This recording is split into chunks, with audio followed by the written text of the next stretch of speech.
We are having this official pre-Christmas interview because we need to know, Jeffrey, how many Hawaiian shirts do you have? Does anybody have an abacus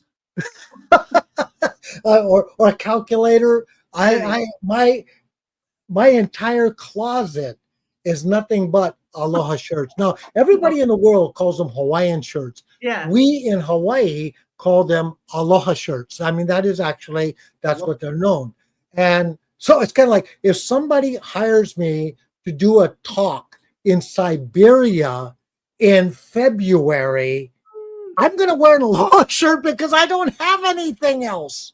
Oh, you, you're just a simple guy with colorful shirts.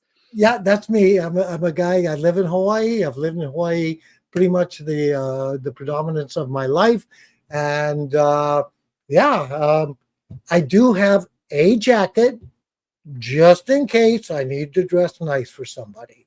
So you always, well, guys who are watching, this guy's got every certification, every award, everything you would want as a professional speaker. And are you telling me that in all of those gigs around the world, you always wore a Hawaiian shirt? I do actually, and it's really I guess in one sense, it's kind of like I don't know, my identity, my brand, Mhm. people recognize. Not that it was the intentional in the beginning. It was just what I would do. It just I wear aloha shirts. This is what I do. And sometimes I will put like I'll wear a nice aloha shirt. And here's the thing. Anybody who has Hawaiian shirts, what we call the aloha shirts, right? You never, ever, ever tuck in an aloha shirt except if you are going to wear a sports coat over it. Ah, mhm. Okay. Yeah. As like, if you want to really identify yourself as like, this person has no knowledge whatsoever what they're doing, wear shorts, black socks, dress shoes, and a tucked in aloha shirt.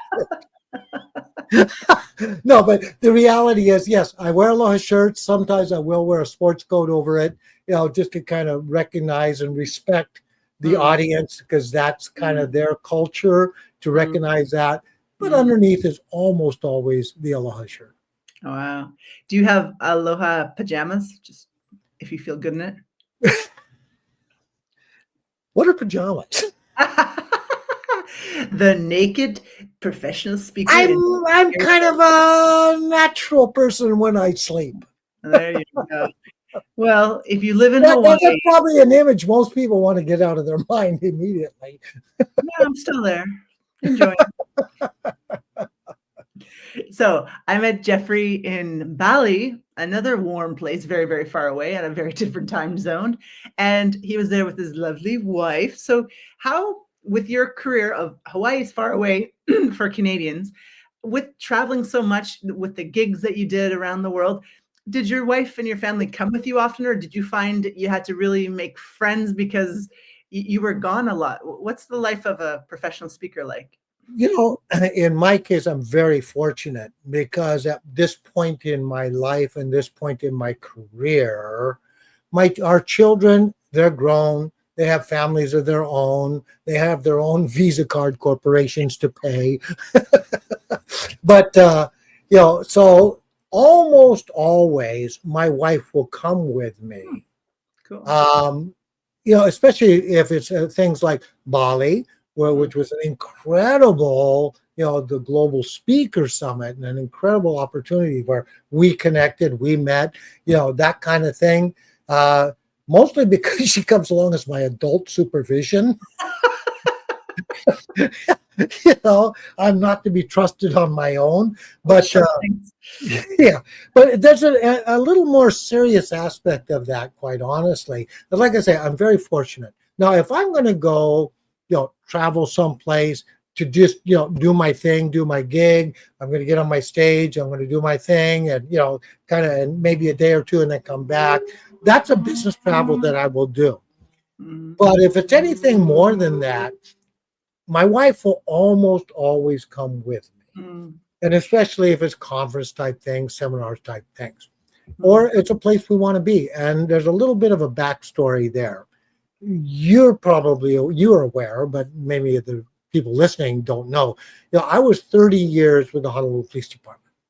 So I Yeah. was a police officer for about 30 years, and a good portion of that I was involved in very intense types of assignments, including being a hostage negotiator, Mm. which is kind of a foundation for what I speak on. So sorry, And one interruption, Jeffrey. yes, Did you wear your aloha shirts in the negotiations with hostages? Oh, that is so amazing. yeah, Okay, yeah, continue. yeah. As a hostage negotiator, I kind of jump back in that.